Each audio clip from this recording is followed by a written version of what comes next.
Hello friends, so I'm doing a wedding portrait. Let me show you this photograph again. This is the picture that I'm working from. I have scanned it into my computer. I really would prefer a digital file, but my client was not able to find a high-res digital file, so I'm better off working from the photograph. I've printed off several things.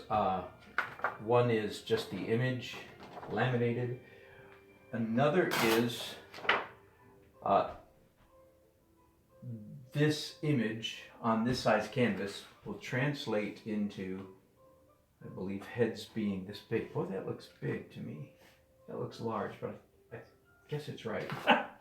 I'm gonna trust my math. And then I've got a couple images here of the faces. Let me just turn the camera. A couple images. Oh, you can see it. There's her face, and there's his face back there. So I can snatch those anytime I want. Okay, so let me talk first of all about doing portraits. I like doing portraits partly because they're hard. I have a long-term irritation with most portrait teachers. Forgive me, because I don't think they teach what people are missing. They say, here's how you do it, and they demonstrate it, and they don't demonstrate what the students are missing. Anyway, I'll try. So I'm trying not to do that. So to me, the hard part of doing portraits is capturing a perfect likeness. I feel like saying, duh. That's the hard part about doing portraits. The hard part is not shading or texture or brush strokes. Those are all serious issues. The hard part is capturing a believable likeness. And I'm going to try to talk out loud about how I'm going to do that. So first of all, I'll give you a little bit of my process, especially something like this. This is not for my fun, for my enjoyment. This is for money. Okay, so the likeness has to be dead on. I can't deliver a portrait to the bride and groom that kind of looks like them, right? So part of me says, well then forget all this hard stuff, just cheat, just project the thing, trace it, and be off to the races. Perfectly legal to do that, by the way. And if this portrait was due tomorrow, that's exactly what I would do. If it were due the day after tomorrow, that is exactly what I would do. I would project it, trace it, and be off to the races. But it's not due tomorrow, so I have a little bit of time. The problem with cheating, it's legal. Everybody does it. It's cheating. It's legal. The problem is that your brain shrinks every time you cheat. Of course, I'm not being literal, but your skills deteriorate every time you cheat. Now I'm being literal. And so I don't want to cheat because I don't want my skills to deteriorate, but it's got to be dead on. So here's what I do. I've taught this many times, this may be a repeat for you. And I'm talking to a lot of you that have the same issue. So here's what you do. You don't want your brain to shrink, but it's got to be perfect. So here's what you do. You give it the old college try. You try to draw, first of all, with no artificial means of support. No more than simply the fact that this is a one-to-one. In other words, this is the size that these heads will be. That's almost an artificial, but that's just called sight size drawing. Just using a computer to help. Instead of moving my body to sight size, if you don't know what sight size is, Google it. Instead of moving my body to do sight size, I'm used my computer. So anyway, I call that legal cheating. Okay. So what I do then is do it the old-fashioned way. No artificial means of support. Just draw the best you can, and then after having done the best you can, then you come back and employ some cheating.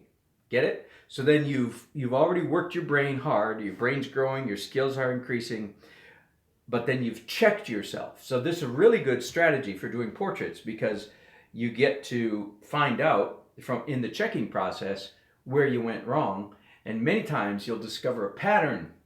Oh, I usually do this or that wrong. I found that for myself.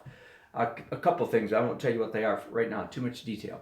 Let me show you then. I've already got one cheat ready to go. Okay, can you see this? Yes, you can.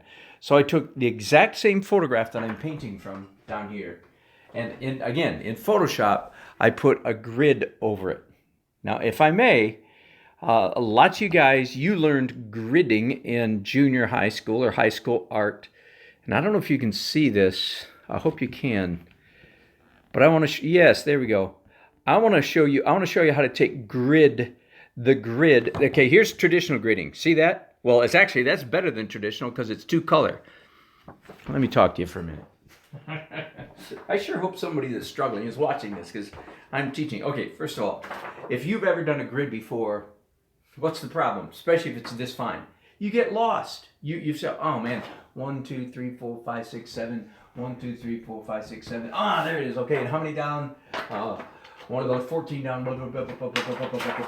And you lose, and you draw the wrong thing in the wrong square. You ever done that? Okay, so are you with me? So with this many squares, it's easy to get lost. So here's one thing that I've done, at least over the years. I've learned to make it a two-colored grid, two different colors of lines. Then you're less likely to get lost because you can count more quickly. It's boom, boom, boom, third red line over.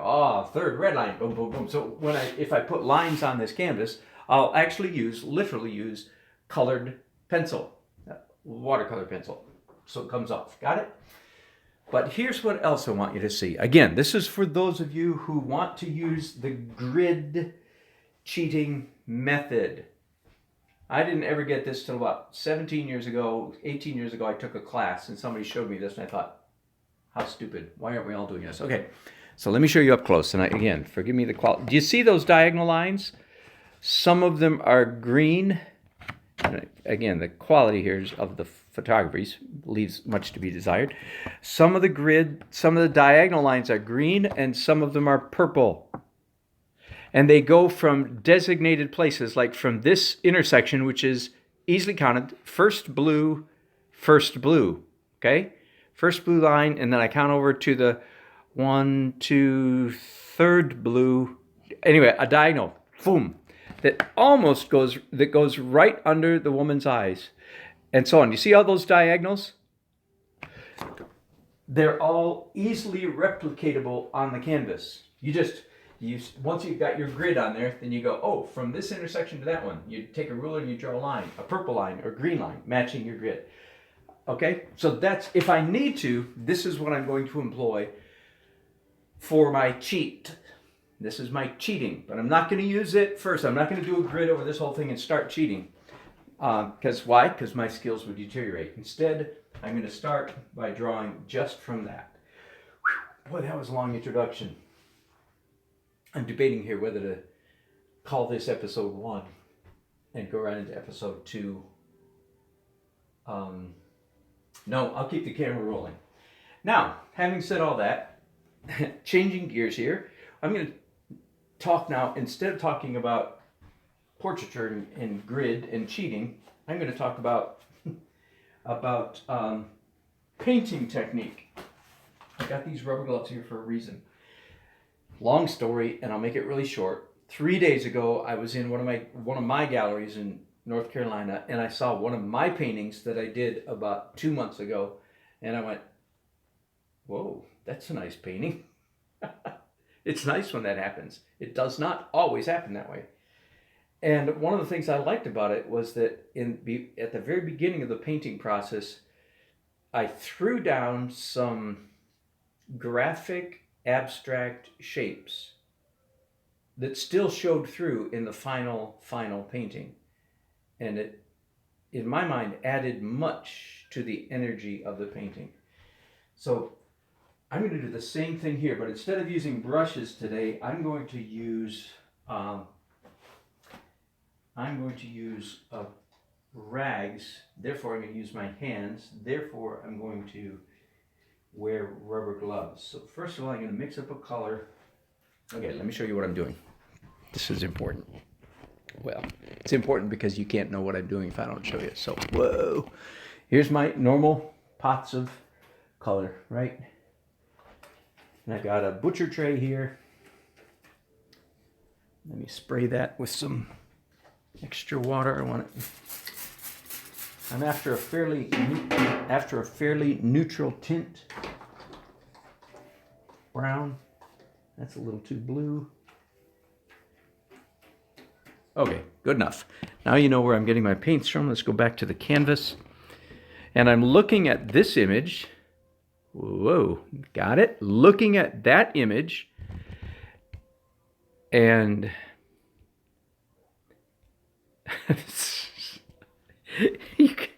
oh, the phone does a unique feature that I'm not thrilled with. But anyway, enough of the excuses.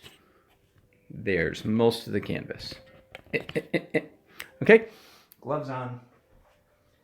I want to put down an abstract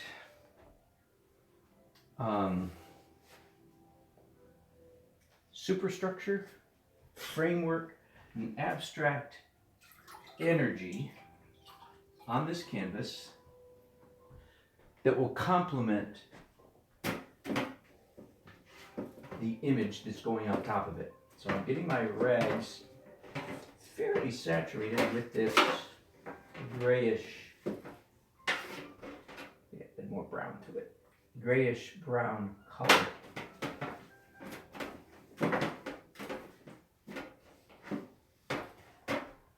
And I'm looking at the bride and groom, their placement, and this is not going to be a picture of the bride and groom. This is going to be abstract designs that I hope will be seen behind the bride and groom, behind the finished picture. How much will it be seen? Nobody knows. Now, I like that a lot. My concern is, having done that it's a little bit light. So I'm going to come back and don't need gloves for this part now. Come back and reinforce some of this just a little bit. Maybe that right there. And that brush is too narrow, so let me get a bigger one. There we go. There we go. And even a little bit of spatter. There we go. Okay. This is experimentation time. I'm experimenting on a painting that I'm expecting to be paid for. I'm fairly confident that my experimentation is going to turn out well, that I'm going to like it. Okay, so again, for those of you who followed me in the past, you've never seen me do this exact thing before. You've never seen me use a rag and rubber gloves. Although you have seen me use a rag when I was doing my abstracts. A couple weeks ago and last summer, did a whole bunch of abstracts, started out this way, and liked the effect. This also goes back to my Mack truck analogy. That being that if at any point during the painting process I got run over by a Mack truck, don't know why it's not an International Harvester or anything, no, it has to be a Mack. If I got run over by a truck, that I would leave a good painting. So as they peeled my poor crumpled body off the pavement, the proverbial pavement, they would look at my painting and say, wow, at least he had a good painting going. That's part of the mindset here. In my thinking, this is already a pleasant composition. This is already a nice abstract painting. And yes, I have wondered many times if perhaps I should stop precisely here, sign it, and put a $10,000 price tag on it.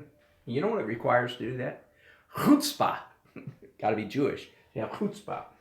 I'm kidding about the Jewish part. I'm not kidding about the chutzpah part. Anyway, I digress, don't I? So we have a nice composition already going, and the musical term is counterpoint.